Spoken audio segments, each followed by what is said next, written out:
From the mind of Mark Yoshimoto Nemkov. It is said the proof is in the pudding, and the pudding here is freaking delicious. This is the Ohma Condenser Microphone.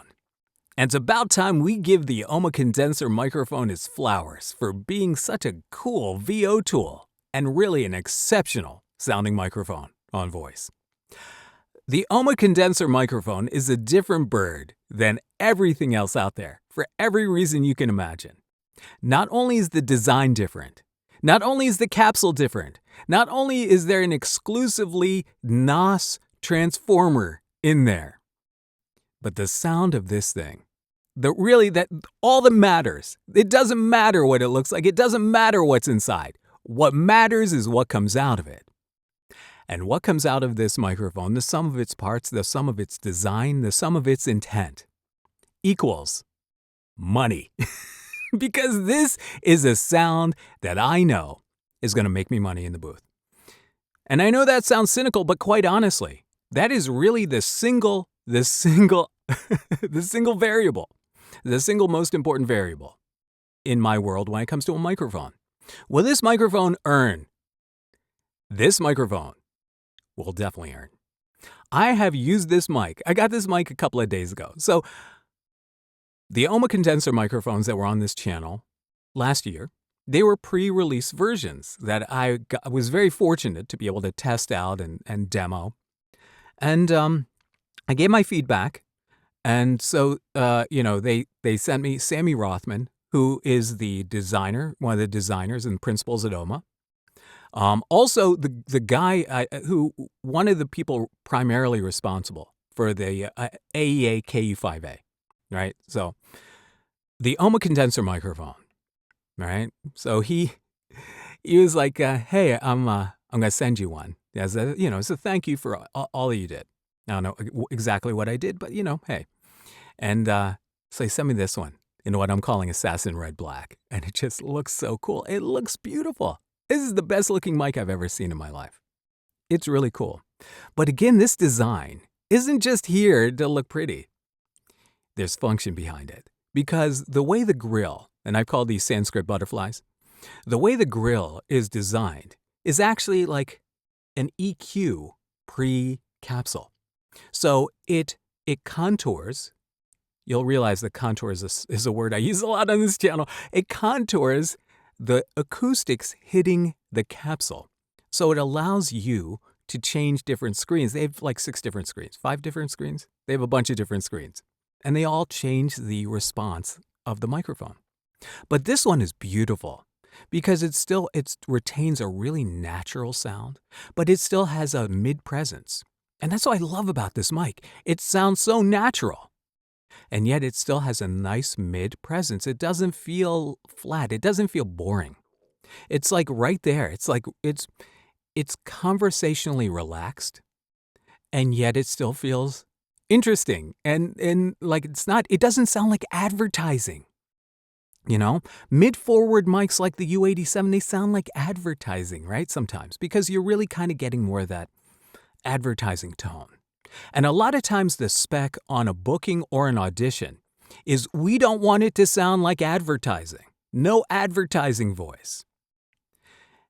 Right? So how do you get that sound? You have to find something that feels present and yet relaxed.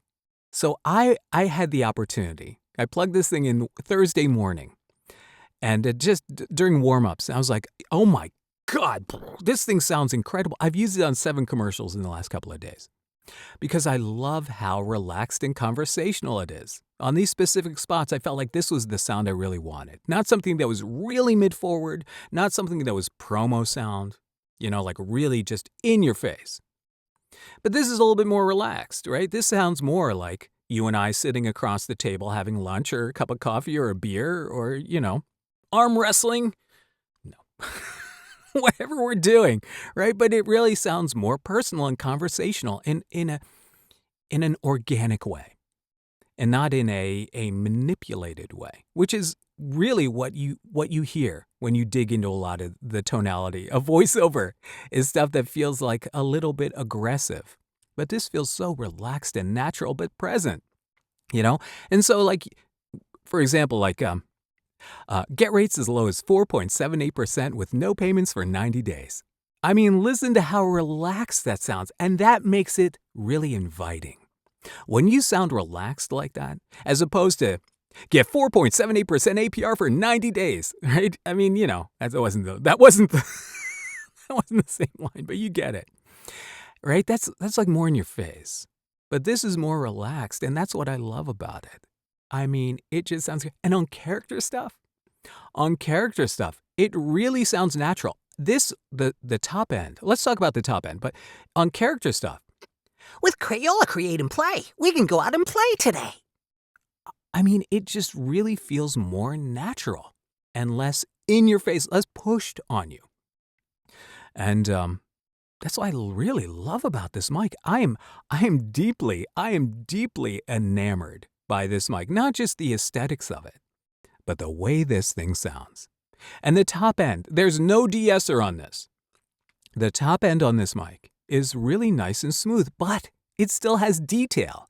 And that all goes, I believe, to the capsule design, because the capsule, as I've mentioned before, there's so much going on here. The capsule in this mic is something unique. There is no other microphone in the world that has a capsule like this. No other, well, maybe someone DIY'd one, but there's no commercially available microphone that has an offshoot, an evolution of the Debenham capsule. Now, the Debenham capsule, if you're a capsule nerd like I am, right? The first time I ever heard about the Debenham capsule was when I was when I was introduced to the Ohma mic. I have the Ohma. I have been infected with Ohma-itis, and I feel amazing. The Debenham capsule, right? So they found in a Maker Mag before the internet, way before the internet. We're talking mid-century, last century, right? 50s. In that time, if you wanted to DIY stuff, and a lot of people built stuff like their own ham radios and all that, because, that's just what people did. If you wanted to build something and you wanted to communicate with other people about it, you wrote into a Maker Mag or you read a Maker Mag. So this is a 50s era Maker Mag feature article on the Debenham capsule they tracked down. And the article is massive. It's got blueprints. It has interviews with the people who designed it. So they took the blueprints and they contacted the people who in the article, and they were able to get their feedback to help bring the Debenham back to life. So this is the Debbie. They call it the Debbie. And it is an edge-terminated K47, which is really basically, a hybrid. Because K47s, right, they have a full low and low mid, and then they roll off kind of early, right? They roll off really, that's what people like about the K47. It sounds so smooth, but a lot of that is because you don't get a lot of the upper end detail. And then you have modern versions of the K47, like the Abomination that Microphone Parts sells. I believe that AYM makes that one. It's has a enhanced bright top end, but it makes the mid sound really honky. I hate that capsule. So what you're missing in the K47 is that upper end detail. But because it's edge terminated like a C12 capsule is, which has plenty of high end detail, you're getting a much more full spectrum sound from the Debenham. It's a difficult capsule to make. And I don't know why anybody hadn't brought this thing back to life until now. But wow, right? So you have this. You have the acoustical design of this amazing head basket. And you have inside here, you have this really great little circuit that is pretty quiet. I mean, this mic overall is probably quieter than my U87. But inside you have this new old stock, this NOS Cinemag transformer from the 90s. They found a cache of transformers at Cinemag from 30 years ago. And it may have happened when Cinemag moved, because Cinemag moved a couple of years ago. They were like 5 miles away from here or something. They moved like 10 miles up the freeway. And Cinemag moved, and I'm guessing, and because I've been fortunate to go to the Cinemag factory a couple of times, pick up my orders, and Dave Guerin gave me tours of the factory and stuff, and it's just amazing because Cinemag is such a cool place, and everything's hand wound. You have to apprentice for 2 years before you're allowed to hand wind anything. That's how artisanal it is. So they must have found this like boxes of this specialty transformer. It's not even like one that they normally make. So I don't know the whole story behind it, but Ohma acquired the entire cache of these NOS Cinemag transformers, which are possibly made, not possibly, most likely made, with laminations that you probably can't source today, which is one of the reasons why sometimes it's harder to replicate the sound of older vintage mics, because the material that they used in those laminations, the manufacturing of that material, now modern manufacturing of that material will violate certain environmental standards in Europe. But these have already been made, and these already exist. So you're getting these. You're getting a vintagey transformer that you're inserting into this entirely brand new modern architecture of this realized version of this vintagey capsule. But the end result is detailed. It's warm. It's inviting. It really has everything. This is the Ohma Condenser Microphone. Is a VO power tool. That's the way I look at it. Now again, your mileage may vary. I'm talking about my experience.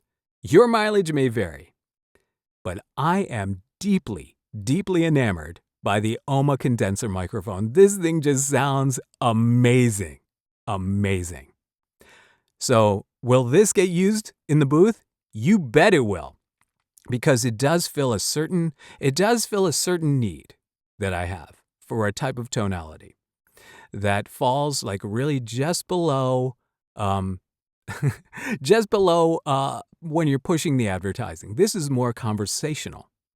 So to get that sound, I've looked around and I started just really using the 87 for that sound. And it's worked well. But it's not my favorite iteration of that sound. This might be. The Ohma Condenser Microphone. I'm blown away. I am blown away. What do you think? What do you think of the sound of the Ohma Condenser Microphone? I put a lot of mics on this channel, and and I praise a lot of them because I find something that I like. I never put anything on this channel that doesn't have something about it that I don't like. I don't put crap on this channel. I only put mics that I think have a real shine to them. And this, wow. I mean, come on. Ohma Condenser mic. Tell me your thoughts. All right, until next time, this is Mark Yoshimoto Nemkov, fading to black.